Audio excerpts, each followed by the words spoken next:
Fora da Caixa. A análise dos factos que marcam a atualidade. Ora, seja bem-vindo, caro amigo ouvinte, ao Fora da Caixa, sempre às terças-feiras, com a análise de Vladimir Silves Ferreira, a quem saudamos. Olá, muito bom dia. Muito bom dia, Orlando. Muito bom dia a todos os radio-ouvintes e cá estamos.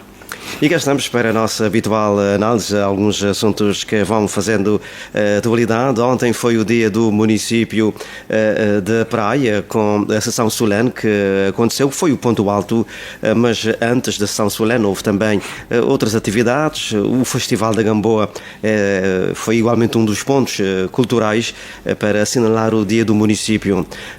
Ouvimos várias vozes a falar da praia, do contexto atual, sociopolítico e económico, das conquistas, mas também de vários desafios que a praia tem pela frente. Sobretudo, o consenso que deve impairar, né? Que deve ter lugar dentro da gestão camarária, e será também este um dos desafios que os atores políticos na capital do país têm em mãos. Sim, sem dúvida. Bom, eu fui eleito municipal aqui no município da Praia por duas vezes. Fui eleito municipal de 2008 a 2012 e voltei a ser também deputado municipal de 2016 a 2020. Portanto, esta experiência autárquica permitiu-me olhar para esta questão daquilo que são os desafios que o município da Praia enfrenta e para mim destaco aqui a questão da necessidade do estatuto especial para o município. A meu ver, o estatuto especial não deve ter como... Aqui a primeira preocupação sequer é a questão de se alocar mais recursos para o município. Mas sim, o aspecto mais importante deve ser permitir ao município dotar-se de uma estrutura administrativa à altura das suas exigências. Portanto, não faz muito sentido de que o município da Praia, seja a capital do país, não é, seja administrado com base nos mesmos instrumentos que os municípios da Brava ou Mosteiros ou Maio, face as diferenças em termos de população, de demandas e de desafios. Me lembro da minha experiência quando fui eleito municipal. Nós realizávamos mais sessões extraordinárias do que as sessões ordinárias. Porquê? Porque as necessidades do município da Praia são superiores ao que o atual Estatuto dos Municípios prevê. O Estatuto dos Municípios não se comparece, a meu ver, com as especificidades da capital. Daí que, em termos de composição dos órgãos de gestão do município da Praia, se poderia ganhar muito com a criação de estruturas inframunicipais de gestão, como as juntas de freguesia. Um dos grandes problemas apontados pelos munícipes, estou aqui a dar um exemplo, sabe, é a dificuldade de se conseguir uma audiência com o presidente da Câmara. Mas reparem, quer dizer, no município não é possível um presidente atender a todos individualmente num município com mais de 150 mil habitantes. Isso pode ser possível na Brava, pode ser possível no Maio, mas é impossível na cidade da Praia pela dimensão que tem. Daí que a reestruturação administrativa da gestão do município é fundamental e só é possível com um estatuto especial que diferencie o município da Praia dos outros municípios. No entanto, não tem sido possível sua aprovação. Há aqui alguns desencontros entre os partidos políticos sobre esta matéria. Sim, porque as opiniões mudam em função das circunstâncias eleitorais, não é? Portanto, eu quando era eleito municipal e fui eleito municipal numa altura em que o Sr. Primeiro-Ministro era Presidente da Câmara e ele era um grande defensor desta questão, portanto, da criação do Estatuto Especial para o Presidente da Praia. Atualmente não sei, quer dizer, o problema é que quando um partido deixa de ser poder no município, perde esse entusiasmo e só volta a ganhar esse entusiasmo quando volta a recuperar o poder. É esta questão que precisamos ultrapassar para que se possa criar consensos no Parlamento. É preciso também que se explique aos cidadãos de todo o país que esse estatuto não deverá ser, nunca poderá ser, no sentido de aumentar a hegemonia da praia em relação ao resto do país, mas será sim no sentido de dotar a praia de uma estrutura de gestão que melhor se adapte às suas circunstâncias. Vejam, não faz sentido a praia ter a mesma estrutura administrativa que a Brava, quer dizer, as diferenças são enormes, os desafios são enormes e precisa-se, portanto, de consenso entre os partidos e consenso a nível parlamentar. No entanto, voltando à cerimónia solene comemorativa do Dia do Município, e tem a ver com a minha questão inicial, quando eu falava da importância do consenso, do bom senso também, nota-se um clima de crispação entre o edil e também os eleitos locais. E é importante que se resolvam também essas situações para o bem da praia, capital do país. Mas não tem sido possível. Ao longo do mandato, notamos que o Francisco teve lá algumas dores de cabeça. Sim, eu nesse aspecto volto a falar da minha própria experiência. Eu penso, é a minha opinião muito pessoal, que as sessões solenes comemorativas do Dia do Município não é um espaço para disputa político-partidária. Portanto, os discursos partidários nós podemos ter nas sessões normais da Assembleia Municipal. As sessões solenes são momentos mais pacíficos, solenes. deveriam ser, mais pacíficos, não é? Deveria. Eu defendi isso e fiz isso durante todo o tempo que fui eleito municipal e fui líder da bancada e fui sempre porta-voz da bancada que representei na Assembleia Municipal e defendo e continuo a defender que são espaços institucionais. Há outros espaços para se fazer oposição, digamos assim. Mas pronto, quer dizer, cada partido tem a sua estratégia. Eu acho que não dignifica o ato, não acrescenta e não resolve os problemas do município. Agora, lá está, cada partido tem a sua estratégia e atua da forma que achar melhor. Cabe aos municípios, ao eleitorado, avaliar. Até porque nas sessões solenes temos um público diferente. Há pessoas que são convidadas, o corpo diplomático, cidadãos, entre pessoas, enfim, que não têm nada a ver, digamos assim, com o espaço político partidário em si. Portanto, o discurso deveria ser mais polido, diferente nessas ocasiões. E quem fala das sessões solenes comemorativas do Dia do Município também fala no próprio Parlamento. Sim, com certeza. Portanto, aqui reforço o que disse há pouco. E como bem reforçou aqui o jornalista Orlando, quer dizer, as sessões solenes são espaços de reflexão sobre os desafios, apontar caminhos e apontar soluções, estabelecer-se consensos. E repare, quer dizer, assim, como bem disseste, é uma sessão específica com a presença do corpo diplomático, com a presença de entidades civis e religiosas. Portanto, é um momento de exaltação do município e não de combate político-partidário. Mas, pronto, quer dizer, quando se denota que há um gradual afastamento das pessoas da vida político-partidária, tem a ver um pouco com isto. Não chegamos a abordar aqui a questão da decisão da Rádio Nacional de deixar de transmitir ao vivo as sessões, mas eu penso que para a maior parte dos munícipes, a maior parte dos cidadãos cabo-verdianos, é uma questão relativamente pacífica, porque a transmissão integral de todas as atividades do Parlamento não acrescentam e não se aproveita muita coisa. E eu acho até para o bem do próprio Parlamento, quer dizer, é uma decisão que protege o próprio Parlamento, o facto de digamos assim, dispensar os ouvintes de terem que ouvir determinados discursos e determinadas situações que nada abonam. Algumas vozes até defendem que esta decisão da rádio, não é, em não transmitir na íntegra as sessões do Parlamento, até protege os próprios deputados, porque estão muitas vezes numa exposição excessiva junto da opinião pública, junto da sociedade, com a transmissão como a rádio fazia nos modos que fazia antes, não é? Exatamente. Até porque basta vermos exemplos de outros países. A solução passa pelo Parlamento criar a sua própria rádio, a sua televisão, se assim entender, e disponibilizado no circuito da TV digital, o cidadão que tem interesse e quiser ouvir na íntegra tem essa opção, e não tem que ser necessariamente na Rádio Nacional, que tem a sua programação própria e que presta um outro serviço, e é natural, quer dizer, uma coisa é há uns anos atrás, quando não tínhamos outras alternativas, não tínhamos redes sociais, o custo de se criar uma rádio e uma televisão eram pesadíssimos, não é? Eram custos elevados.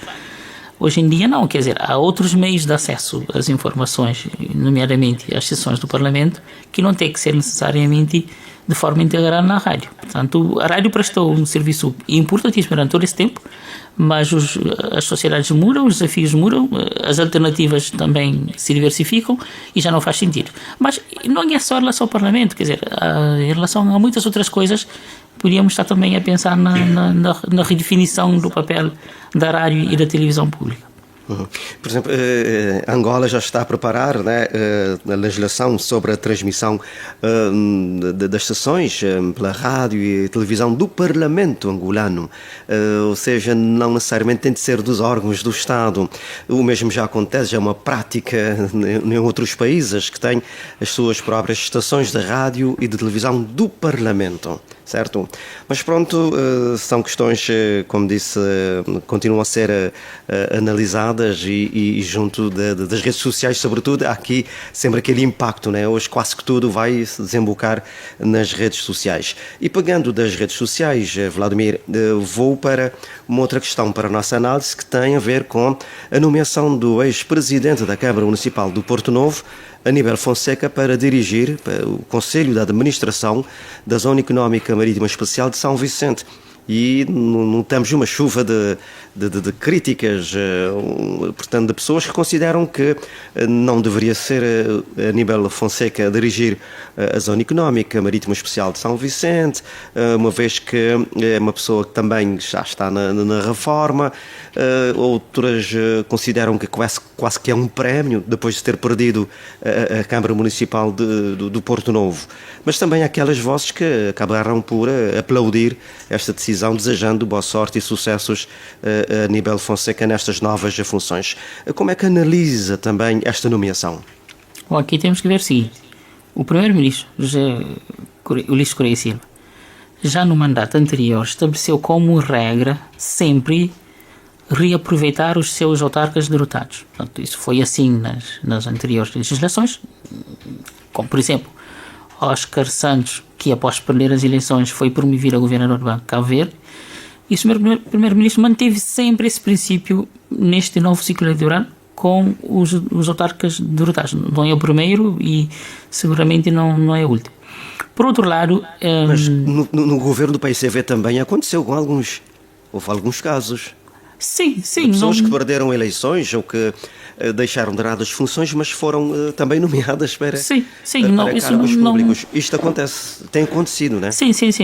Talvez no caso atual de uma forma mais com regras mais previsíveis, talvez.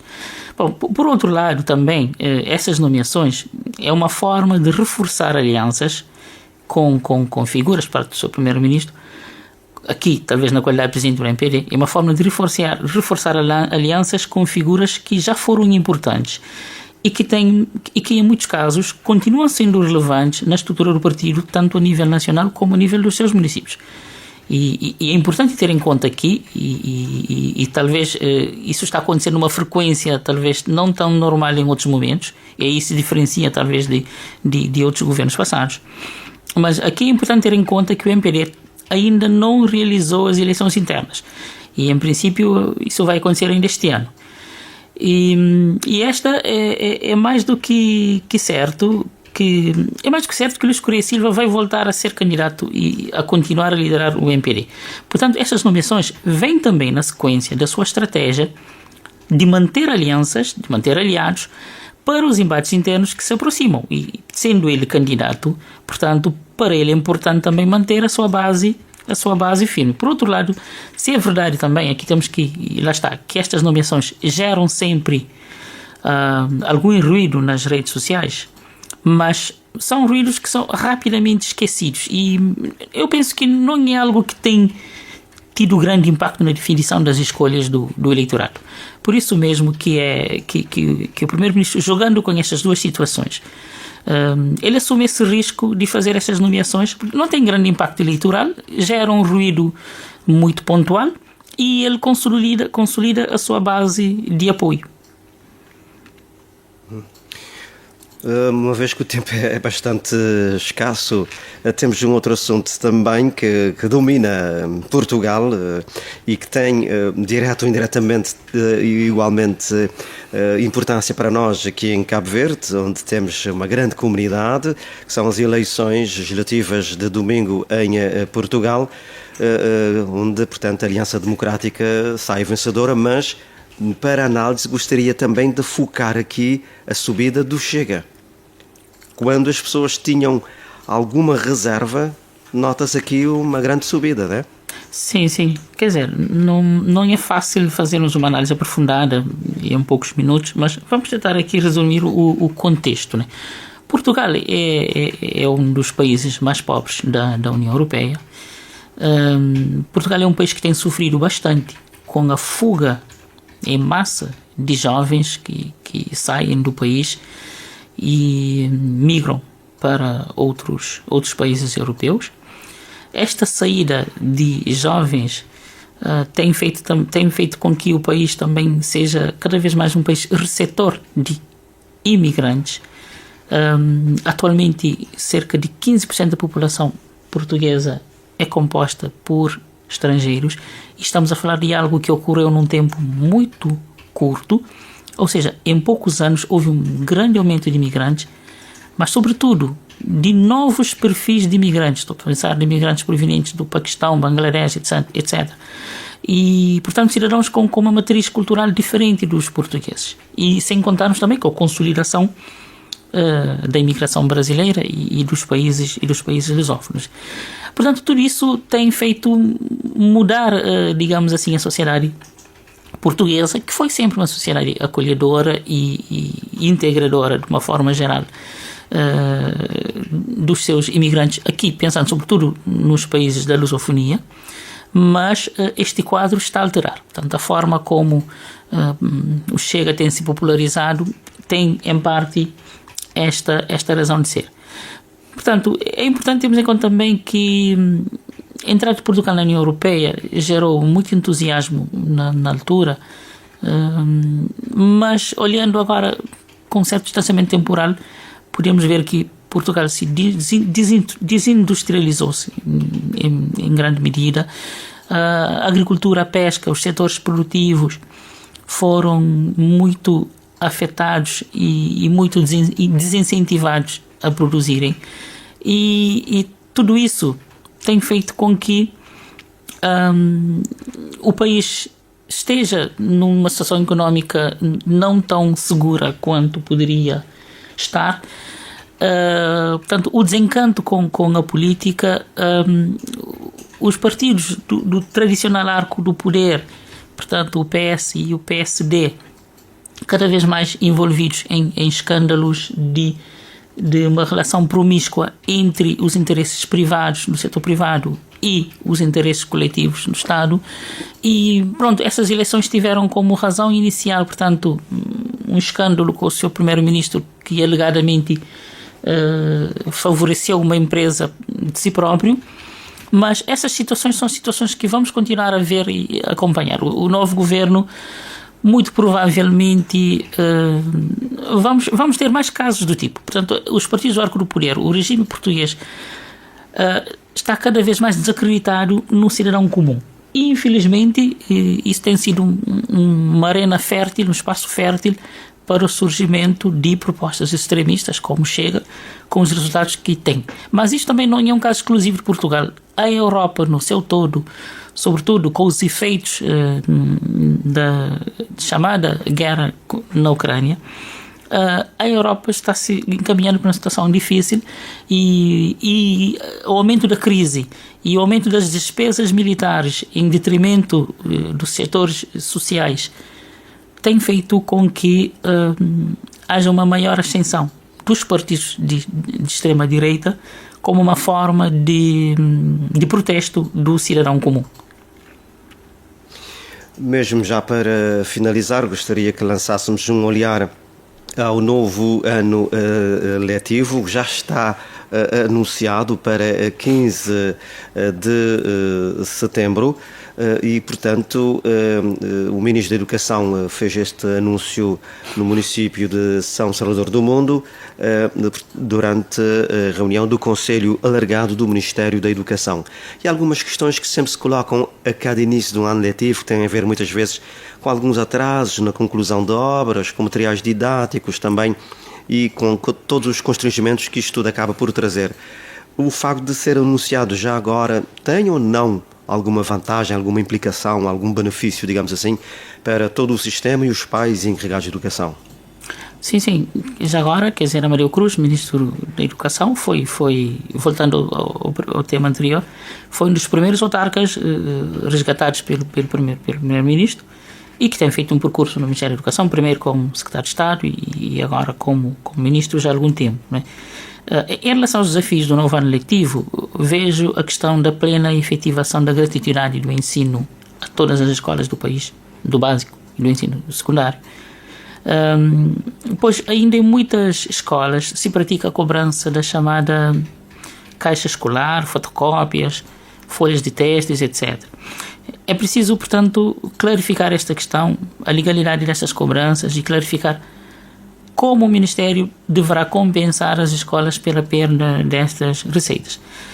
Penso também que o Ministério deve promover uma profunda avaliação do modelo dos agrupamentos. Se é verdade que, em muitos casos, este modelo serviu para otimizar os recursos humanos e infraestruturas e equipamentos das escolas, e aqui estou a pensar sobretudo nos centros urbanos, mas, por outro lado, em muitos concelhos rurais em que as escolas estão situadas com alguma distância umas das outras, a mobilidade dos estudantes e professores tem sido um grande desafio face à distância das escolas dentro do mesmo agrupamento.